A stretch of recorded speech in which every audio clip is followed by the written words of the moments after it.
Welcome to the Homelab show number 111. And yes, we're back. No, we're not gone. How you doing, Jay? I'm doing fine. How are you? You may have noticed Jay is not where Jay was. Jay is in a different location. So we're going to give you a quick update on, basically too long didn't watch, Jay moved. But we'll talk a little more about that. We have some firewall history I want to cover today, as I think it's going to be a fun topic. It seems to be a hot topic of all the different firewalls out there. And because I've been using these since 2000, that's when I started getting, well, maybe even 99 or 2000. The oldest photo I can find of me standing next to an open source firewall is all the way from 2021. So I've got a long history, and I want to share some of that history with all of you. And me and Jay. What's that? You said 2021. You maybe 2011 or 2001. I'm sorry. Yeah, 2001. I did say that wrong. You're right. It feels weird to think that was like 22 years ago. All right, now everyone knows how old that I'm old. Is that the gray hair didn't watch my videos go, the gray hair, it lets people know you're old, Tom.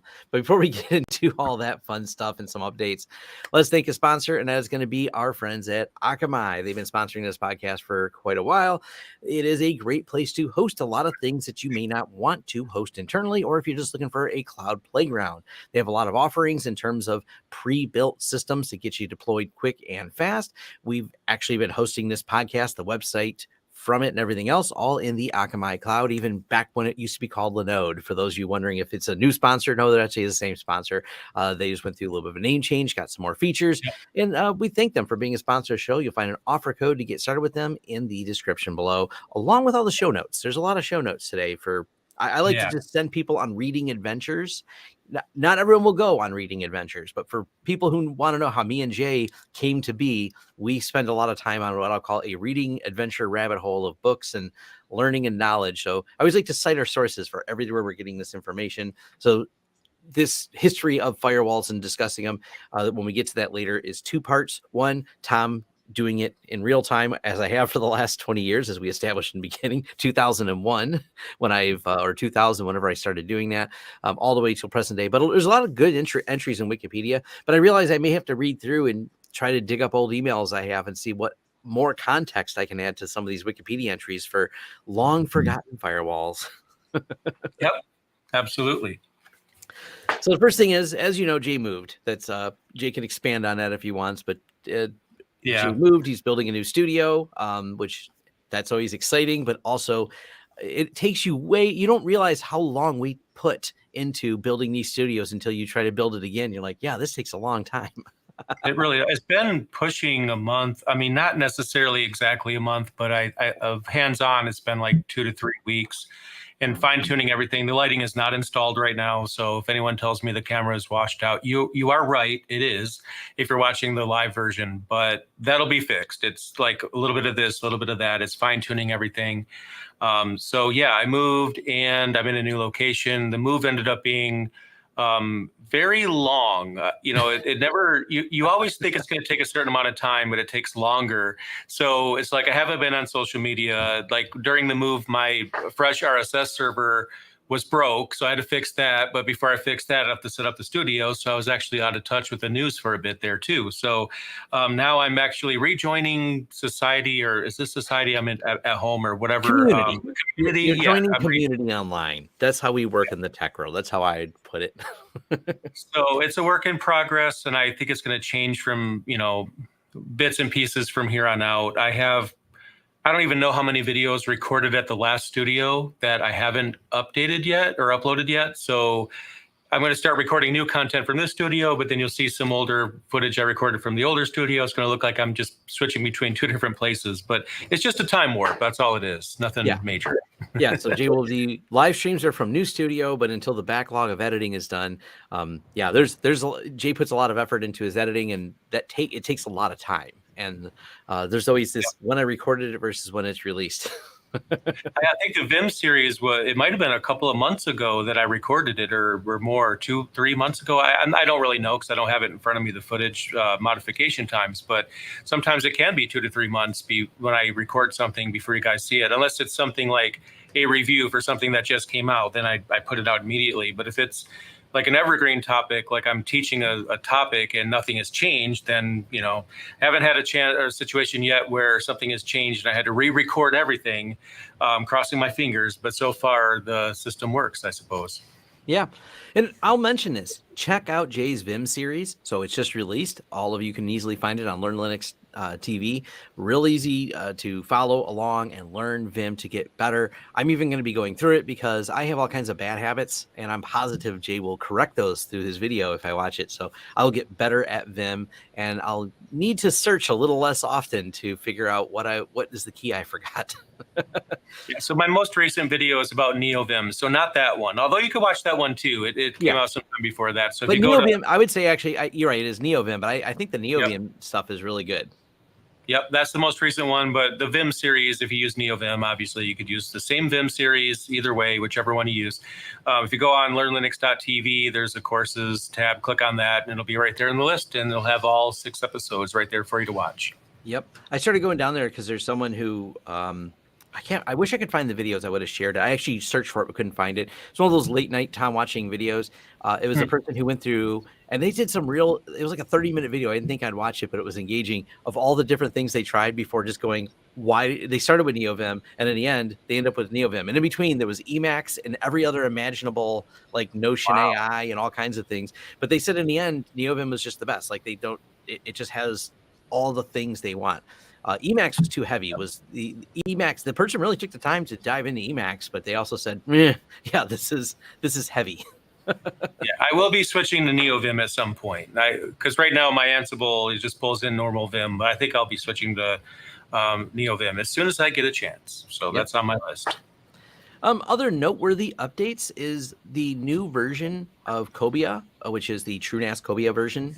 They're going by fish names. So Cobia is a fish. So Bluefin, the alpha was Angelfish. I thought that was cool. Then they went to Bluefin. Now TrueNAS Scale is at Cobia. I'm still waiting to finish a review of it. I would say, though, from a storage standpoint, provided, and I did a live stream covering the caveats, basically if you have some encrypted pools and you want to have unencrypted nested under there, you're going to have problems.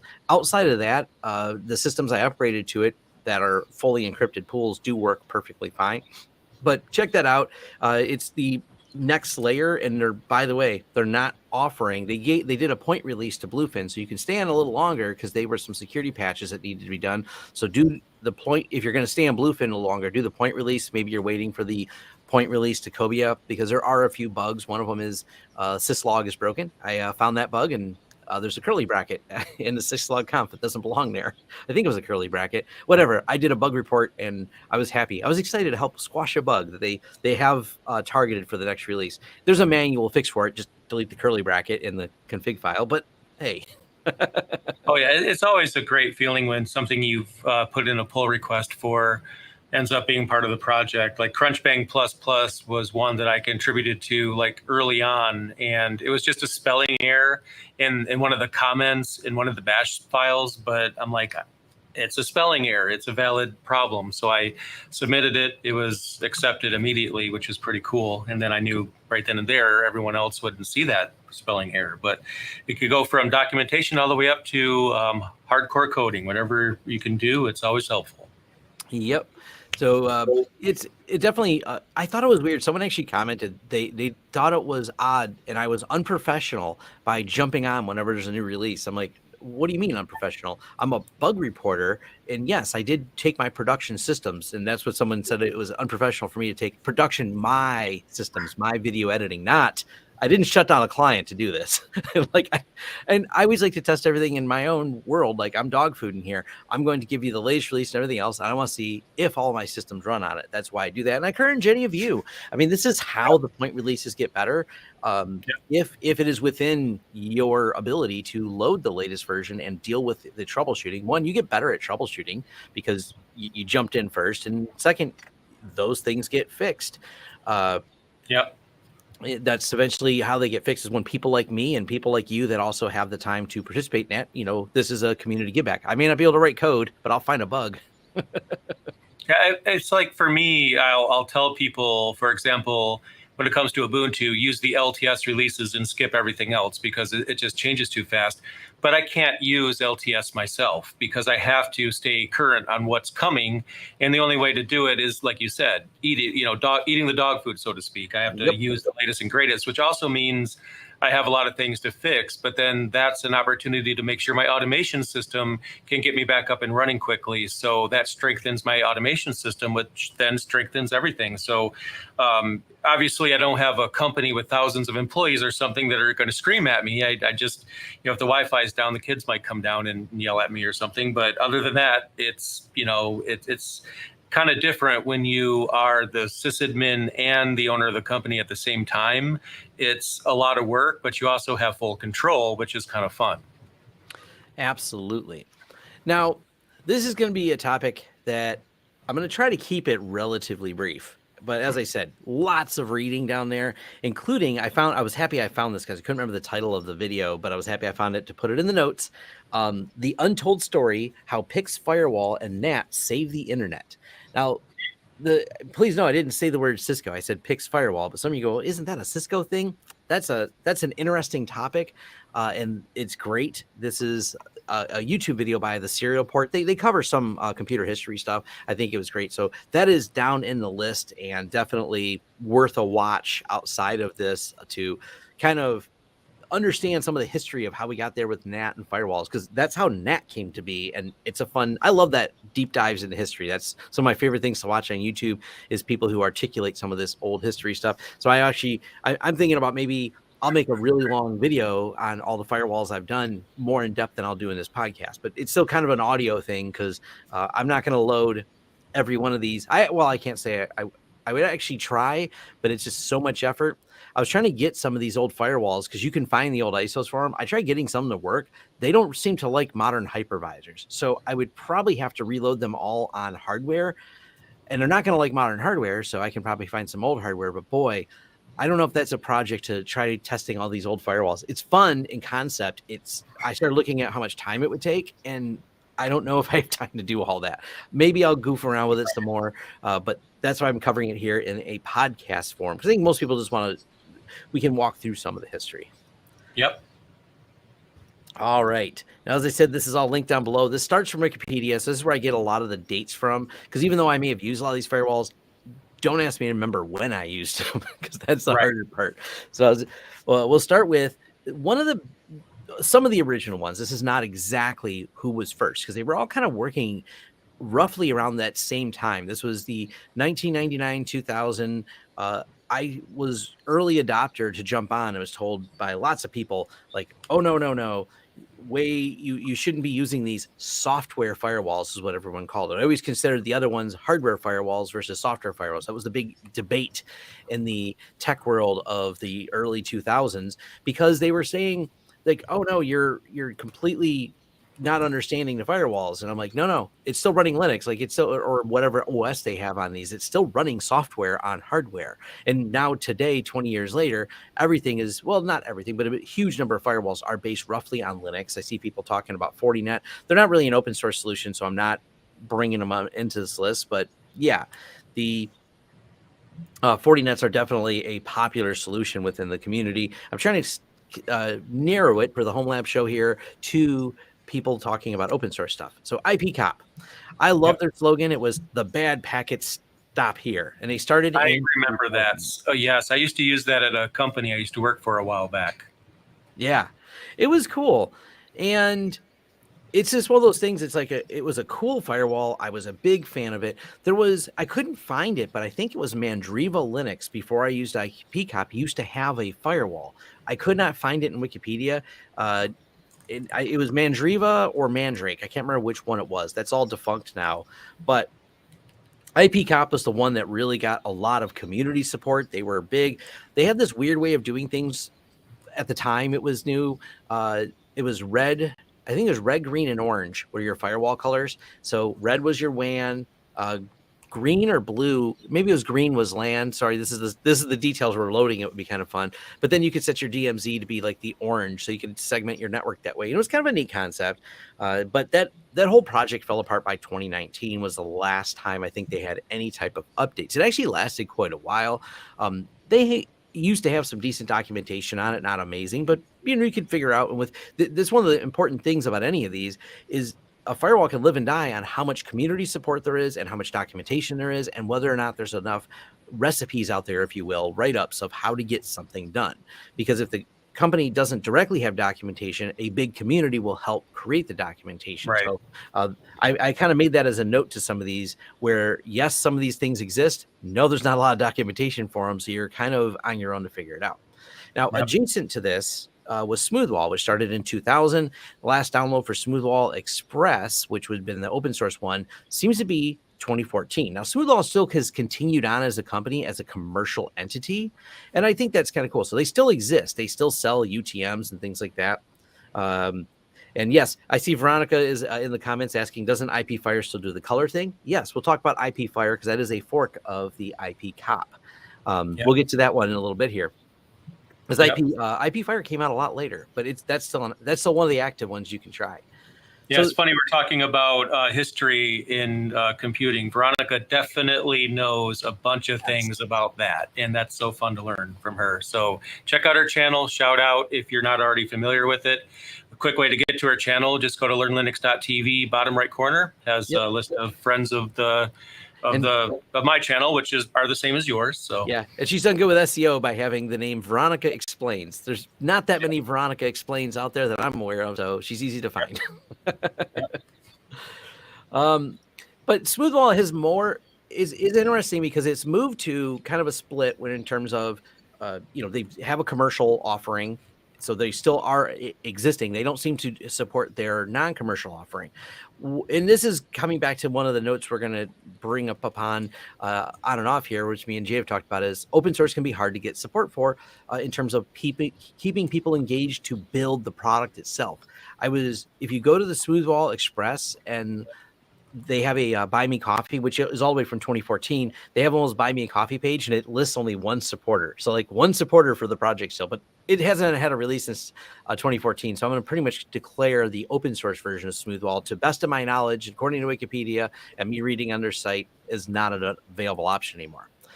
Now, this is where there's a couple distributions, and I've seen someone message this. I thought this was cool in concept. It starts with Clark Connect. Clark Connect, and I don't remember it being Clark Connect for very long before it became Clear OS. I didn't have the dates exactly when this changed, but Clear OS was the successor to Clark Connect, and it had the concept of being an all-in-one firewall, VPN, proxy, email server, web server, print server, user manager, file server, and then HP bought it. And I really feel like since HP purchased it, that the updates kind of came to a halt. I think the last update was like around 2020 for it. It's a neat concept because it's not just a firewall. It was the everything box. Like first, they targeted, let's be the Windows. If anyone worked in the IT world, Windows SBS Small Business Server 2003 was the all-in-one box that did it all. It was actually a really popular system because you didn't have to deal with the client access licenses for small business. They had some cool ways of doing it. And this was kind of an answer to that, like an open source version where they packed in Samba, user management, firewall, VPN. And it made sense at the time from the concept of, hey, I'd like my users to have their file shares. I want one place of truth for my users where I've got their email set up, their file shares set up, their VPN, if they're not in the office, set up so they can get in there. Cool concept. Like it was an ambitious project to put everything in one box. Now, there's obviously some scary things by having everything in one box because if they compromise the firewall, they are also on your file server and your email server because it's one physical server.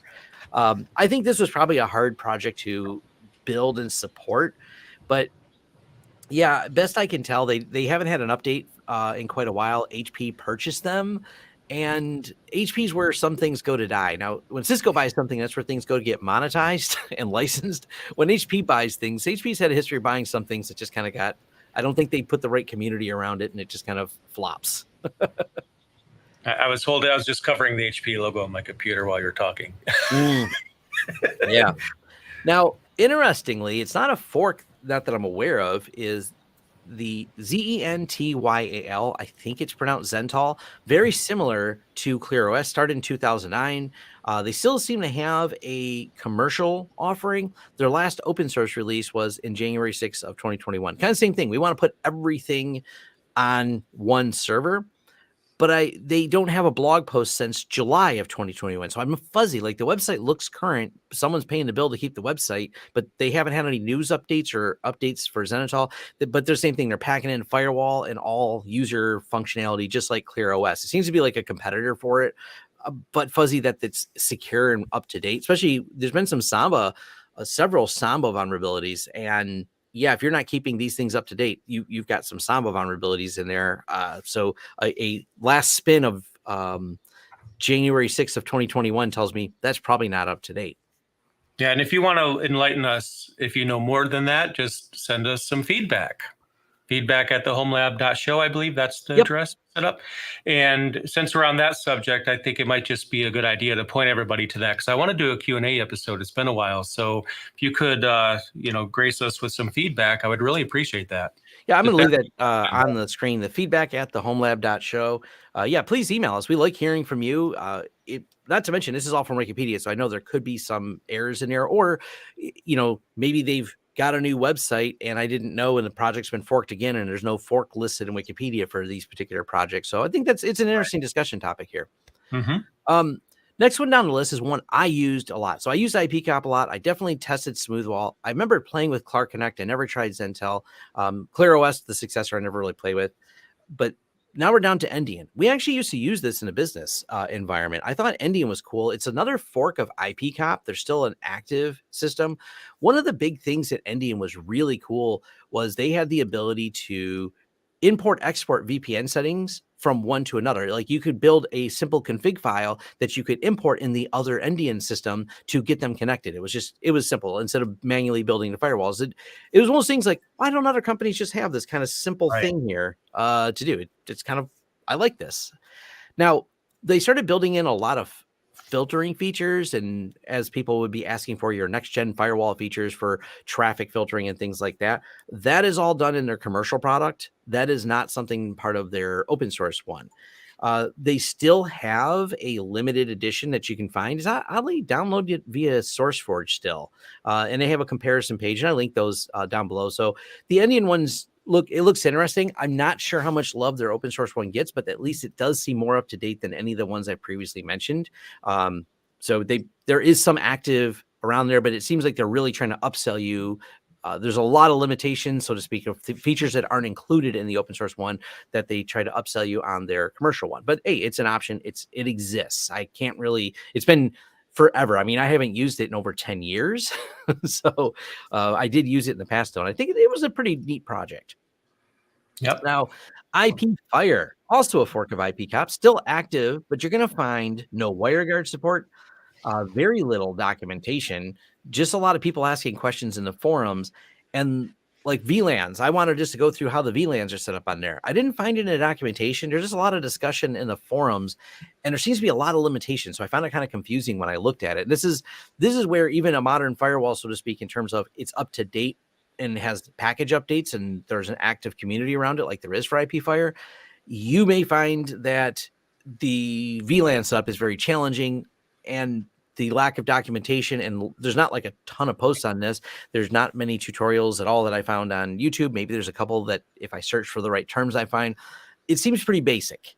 And if I'm not remember, I believe it was a developer from IP Fire kind of talk about they're not going to bother supporting or putting in or building in WireGuard to the system, which is weird because it's a Linux-based firewall, so it's in the kernel already. Maybe they just don't want to write the interface for it. So yeah, it's a neat project. I think you could probably use it. I don't know what my confidence level is in security of it. This is and any of these, unless they have a commercial company actually having a commercial product that has support, their adjacent one is going to be really challenging because you're going to have to ask the question here in 2023, how secure is it? This is what divides my network from the outside world, where there's people who would like to, if they can find the opportunity, exploit things. So you really want to make sure your firewall is locked down and doesn't have bugs in it itself. This is one of the reasons probably many of you are here in the Home Lab is because you're going, well, yeah, all the consumer ones seem to have absolute lackluster security, and you're not wrong.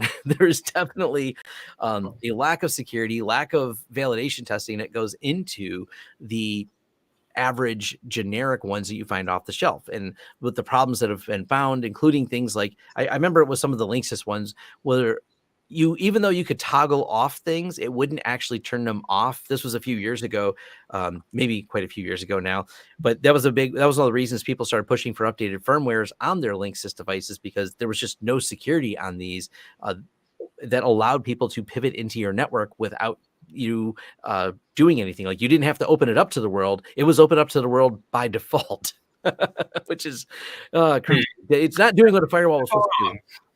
That's the worst that could happen. Yeah. And that'll lead into OpenWRT. Now, this was that firmware replacement. This started in 2004. It's still active. I get mixed signals from people on how easy it is to use. That's kind of a back and forth I get. Some people say they like it. I don't know how good it is for complicated configs. Some people have mentioned you just got to go to the command line because it's running Linux and start configuring it, which may be fine for people. But they do have quite a bit packed into it. It's one of those things I might want to poke at myself, because I seen it's popular with the Zima board, because you can pop in a 4-port network card, and some of these smaller compute devices with a few network interfaces. OpenWRT also supports Wi-Fi. So this is where you may kind of have Wi-Fi support in the other ones, but I think OpenWRT, my understanding is it does it better. But I haven't loaded this project in a long time, but it's definitely something out there for people that want to play with in a Homelab. There is a lot of community engagement around it. So yep, definitely, good. Now, back to that security thing I mentioned. Is there a security validation that goes into it? I don't know how good they are at that, because I don't think there's anything that I've seen commercial behind it, which will then lead to one that does have commercial support. And I think this is an odd recommendation for the Homelab, unless, and this was a big discussion in my forums, unless you are going to have a discussion on, I'm building my Homelab, I would like to run VIOS, because my goal is to understand how a cloud level, data center level firewall works. That's mostly driven from the command line for the majority of the features, even though they're building a web interface. VIOS is definitely a powerful system. Now, they have a free version, if you will. This is how they work. So VIOS is a fork of Viata. Viata has been around for a while. It used to be developed by Broadcom. Broadcom dropped it. So now we're at VIOS. And they have their latest snapshot builds are compiled. The stable builds require a subscription, but you can compile from source the stable builds yourself. So if you want a stable build compiled, and this is, I don't know exactly how much work it is to compile Viata, but hey, that is a lot more effort to have to compile it. I don't know if there's some automation script that just has an easy build version. I don't know how hard it is to upgrade when you're doing the stable builds. That's something I've really explored. The subscription price. Take a stab if you haven't looked already, Jay? Have you cheated and looked? Do you know how much the subscription price is for Viata or for VIO? I was literally just looking at it. I'm gonna guess. I'm just gonna throw a completely random number. $500. I don't know. $8,000 a year is where it starts. Okay, I would not have guessed that at all. Don't get me wrong. It is a it's kind of a niche system. You can definitely run it at home, but it's really targeting that enterprise market. The fact that it's as popular as it is, and my understanding from talking to a few people, and there was actually someone on one of my other live streams really mentioned it's used quite a bit, but like in the data center, which there's not that many large. I mean, there's actually a lot of large data centers, but it's not as big as, let's say, the Homelab market. So while you could use it, but yeah. So it's one of those things that I don't think it's necessarily bad. I don't think it's going to be targeted at the majority of people running things in a Homelab. Right. So, yep. Yeah, that's where the tricky part is. The chat room mentioned, I'm basically not talking as much. Well, for anyone that's new, Tom and I, we take turns being the teacher and student. His channel is more focused on the firewalls than mine. So he's going to definitely own this topic quite a bit. So, but then we'll circle back around to a Linux topic. And then I usually will not always take over. I think we both know Linux very well, but we both have specialties, I guess. Yeah. And I'll even mention, because someone called Jay the Ansible guy. This is it. Actually, we'll dovetail this together here. You can, and someone even mentioned it down here, building Vios rolling release to an ISO, deploying it with Terraform, and configuring it with Ansible. Yes, you can. This is definitely, if that was the topic today, this is where Jay would shine, because he's quite the Ansible expert. And check out any of our videos on Ansible push and pull and Jay's debate on that. I've learned a lot from Jay. I sat silent on that one. Yeah, I almost wonder if we should just bring up Ansible again at some point in the future, because I think it's been a while and there's probably a little bit more to talk about. Yep. Now, all the things I mentioned from top to bottom here, not by accident, were all Linux firewalls and open source firewalls on there.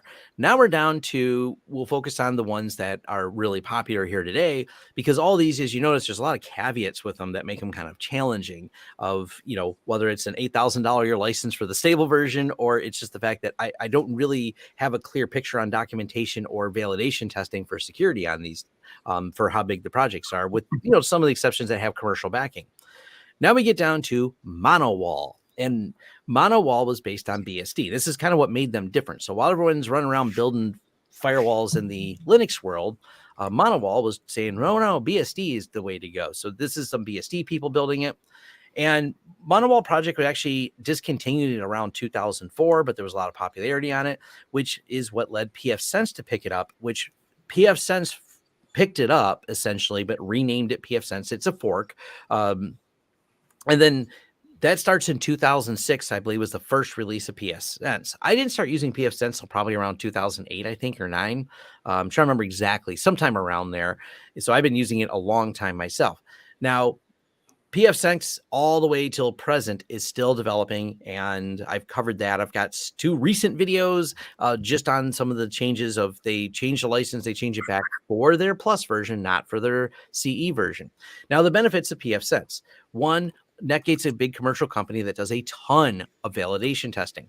Netgate, I've talked about this before, they are a massive code contributor to the FreeBSD project, because they write a lot of the code that ends up in the firewalls. They sponsor a lot of code projects and commits that go in there.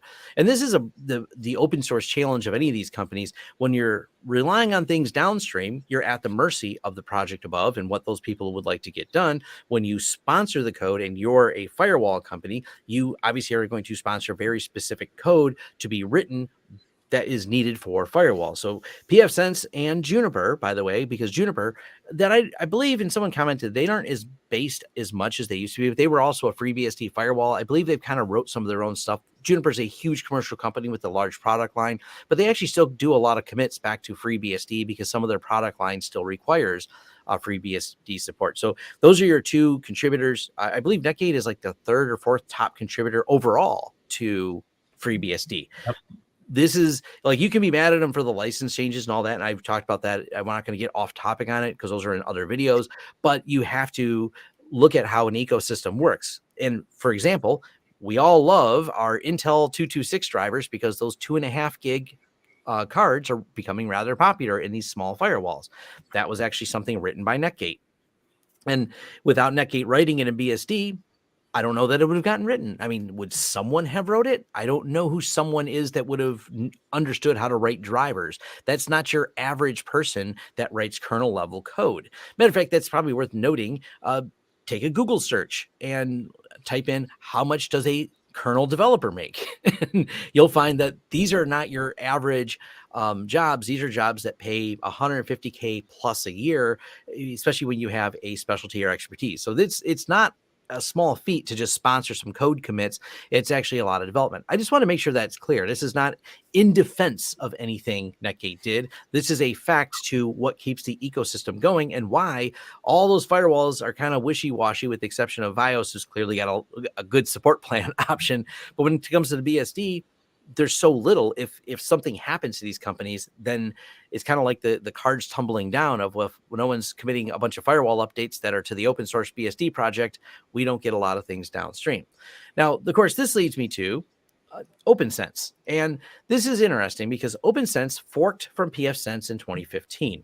There was a lot of arguments, but essentially I'm not going to get into the drama, but they started doing their own appliances. OpenSense also sells a business license if you want a more stable versus the latest release. I've commented before, OpenSense has more releases than pfSense, but more releases means more breakage. You can read that in their forums, but that's part of the feedback. If you would like a stable version, they do have a subscription you can buy. They also fund it with selling hardware. And so you have both of these offering of services. So it's not like pfSense is the only one having a version that you can get for paid on subscription, but pfSense still has their CE or Community Edition, which is open source. The Plus version has a few extra versions in there. I don't really clear on the business license other than the fact that it keeps you on a stable release, and support is not with that. You buy support separately per their page. You can see that at OpenSense. Now, some of the challenges are, and there's a discussion in the OpenSense forums you can find. I have commented that they do the most minimal of code contributions back. I've never said zero, but I have said they minimally contribute back to code. This is kind of a challenge, and you can follow Franco, the project lead at OpenSense, and see them asking for community help on kernel things. There's even a recent some type of kernel panic related to, I don't know exactly what it's related to, but it's in the recent forums where there's some back and forth discussion. OpenSense relies on everything coming downstream. Where this is a problem is, of course, when you look at FreeBSD and the problem with OpenSSL. This is just an easy example. OpenSSL 1.1.1 has been deprecated. The OpenSSL people are saying, yep, 1.1.1 is gone. This is not a FreeBSD specific problem. This is OpenSSL 1.1.1 across Linux and FreeBSD is no longer supported. We have moved to OpenSSL 3. If you're wondering what happened to OpenSSL 2, that was reserved for, I believe, FIPS. Someone can correct me on that if I'm wrong, but I believe like the 2 series was stuff for FIPS and the 3 series is the current. Now, you can't just swap the library. People asking that question is a common one, and that means you've not had to actually look at how that's coded. It's not a one-to-one swap. There's things that are deprecated, functions that don't work, calls that may not be the same. Therefore, when you move to OpenSSL 3, breakage happens. You can't just drop this in. So this is in the forums over in the latest version, I think it's late October that was released of OpenSense. They have pinned to the 1.1.1 version, which is no longer supported and no more security updates because they don't have a roadmap for exactly when it will be updated via FreeBSD 13 to fully support all their packages. That's kind of a big security problem I have right now with OpenSense. And if you have packages that can't be updated and then we find a vulnerability, where does that leave you? Scrambling to get it done now? If you can't get it done now, not under duress, what happens under duress when there's a vulnerability in a VPN that's related to OpenSSL? Because OpenSSL libraries are generally heavily used throughout the VPN systems. What do? Turn off your VPN until someone refactors all the code, because you're not going to get an update for the 1.1.1 version. You'll only get updates for the 3.0 version. This is actually why Netgate, and they have a whole blog post on this, has put substantial efforts into refactoring all the code for both pfSense Community Edition and pfSense Plus to support OpenSSL 3.0. That's right now a big status. But this leads me to the bigger topic of who supports all these. People are really angry. They're like, oh, I'm never going to download the free version of pfSense again. I'm going to download the free version of another one. Okay, but how are we going to support the projects? That's the big question I'm asking. Right. Because exactly. If we get these, if we don't have a mechanism to sponsor the developers to keep them working, because someone asked, well, what if we forked pfSense, for example? I'm like, well, you got to hire all the developers and the people with the expertise. It's not like you can just hire a kernel developer. You couldn't take Linus Torvalds is a great, wonderfully smart person in terms of kernel development, but you can't drop him over in BSD. I'm sure he'd do well, but he's going to have a learning curve. So you can't just hire a kernel developer. You need a BSD kernel developer, and they all happen to be working or sponsored by Netgate. How do you put them all on your payroll and support the project? Because if you said, I think they have like 7 or 8 kernel developers on there, and if each one of them, let's just say, make $200,000 a year, because it's an easy number, and we multiply that times 8, I think that's 1.6 million. Did I do the math right? If you have 8 people making $200,000 a year, my math brain is not working today. Check my math. Yeah, but that's just that's not validation testing. That's like payroll to get them to do updates, not the actual build process and then the validation testing. So it's just a thought process. So when people talk about things like, hey, it's one of those things, if you want to build and fork a firewall, that's fine. In the modern day ecosystem, this is actually the history of why they failed leads me to what I'm saying now.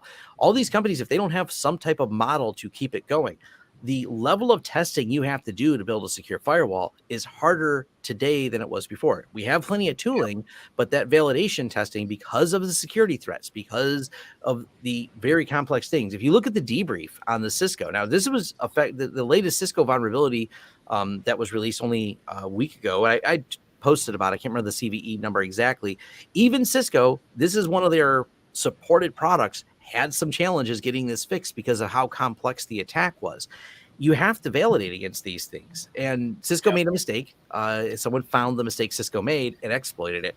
You hope all these companies are doing the same. Netgate's at least well used enough. I know there's a ton of poking at it. They've had very few CVEs, and that is a good thing because of the kind of goes to testing. They also take a minimalist approach to build. And once again, this is not a defensive Netgate. This is just how they build things. And it's important. They only build into the firewall what's needed and not extra. That's one of the ways they're able to avoid having long release cycles, but still not having a CVE in between, because some of the CVEs that were posted, even though they were free BSD ones, were not things compiled in at the time. And this is a bigger problem, as Jay knows. How's framework programming work in the modern age? We throw everything in but the kitchen sink, even though we're not using it, right? Yeah, that's how it, and even Linux distributions have a bunch of things by default that we don't want. So yeah, we have to prune basically. Yeah, no one does the pruning anymore. So this is how the WebP vulnerability became such a big deal, where you have everyone, like, for example, we found the WebP vulnerability because that library was in one of our tools. It's a tool that doesn't view images, but because they built it with the same framework, it always includes WebP. But there's what they refer to as, yes, you have a vulnerable library within this build. By the way, there's no path to execution because there's nothing about this tool that calls that particular vulnerable version. But they baked it in because they grabbed the framework and said yes. So the product that they build is actually that much bigger. This is where, taking a firewall approach, you don't want those extras in there. And this is important for some of the minimal builds. And this is kind of that, the end of my discussion here on the firewalls. And one of the reasons, and I have my forum post, which you'll find linked in there as well. I'll add that to the notes, but it's not hard to find my forum post on pfSense license changes. I've referred it to those several other videos on there, but there's a reason I stay with pfSense, and it's that security. I can completely and do disagree with the way they handled their plus change. Yes. But for those of you running pfSense CE, nothing happened to you. You're still running CE before the license change. After the license change doesn't affect your community edition. This was all them being short-sighted and poor communicators and not smart about how they handled the license changes when it came to pfSense Plus. And that's life. It's commercial companies doing commercial company things. And I use pfSense as well, but using something on my end, and I'm sure yours, doesn't mean it's perfect.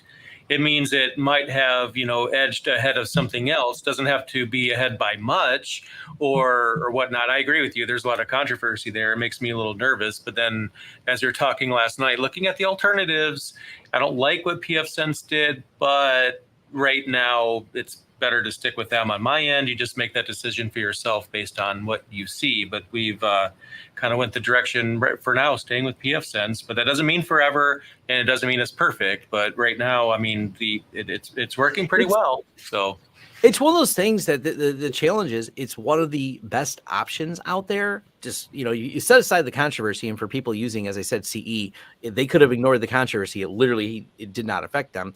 But the OpenSSL is kind of, this is where things are ramping up. There's a reason OpenSSL 1's being deprecated. There's a lot of spaghetti code in there. It's hard to maintain.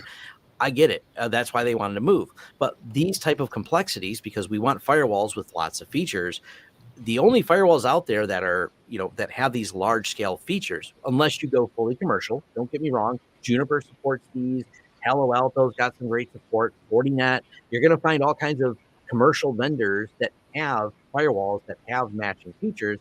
You're not going to be able to download those for free. They're not open source. And yeah, And I already see someone out there. Just get a Palo Alto, and you'll be fine. That's the challenge with these. So you're looking at a substantially more expensive firewall. It's not something you're going to open source and download for free and run your Homelab. I'm not saying Palo Alto is bad or anything like that, but for a lot of the Homelab community, the budget doesn't necessarily lend itself to Palo Alto. Yeah. And you look at something like PF Sense has BGP in there, so you're going, cool. I want to play with some BGP, multiple VLANs, WireGuard, IPsec, lots of crazy routing configs, and I want documentation to do all of this. NetGate's documentation is top notch, along with, besides myself, there's a lot of people who've done videos on it. It's kind of hard to move away from it, and much of the experience I'm bringing to those videos is the fact that we have this deployed at lots of our businesses. Like, this is something we use in a commercial environment as well ourselves. So it's challenge. And someone says Palo Alto has a Homelab version. It starts at like $400. That's interesting. Mm-hmm. Yeah, I see people not liking Palo Alto support. So I can't speak to it because I'm not a Palo Alto person. We have clients because we do like co-managed IT, so I've run into them. They seem happy. I haven't. It's not the part they're complaining about. It's not what I'm consulting on usually. Yeah, makes sense.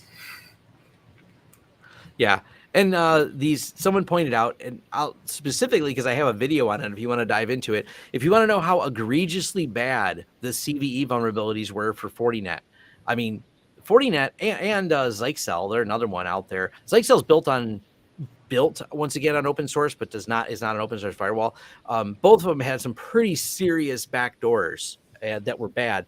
One of them was a coding accident on Fortinet's part where they accidentally put a backdoor in at a customer request that it wasn't supposed to make it into the main code base, and it did. So Fortinet's just like, if you read the history of it, it's so dumb, it's face palming. You're like, how are you a commercial company? How do you not have code standardization? How did you have a customer request a backdoor be put in a VPN to reset passwords, and it accidentally ended up in the main code base? You really can't make these things up. No, and Zyxel's the same thing. They've accidentally hard-coded passwords too many times to be an accident. I don't trust them. And it's a whole thing. It's just, there's a lot of challenges in there. So, yeah, it's a challenging thing. That's kind of the history of firewall, some of the options.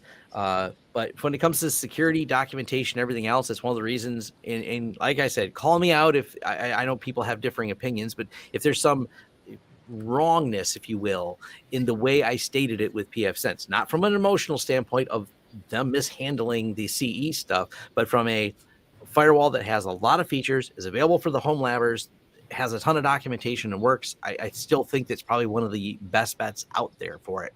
OpenWRT, I do want to play with. That's at least one of them. There are some videos on using it with the little Zima boards. I think it'd be fun. So that might be a fun project.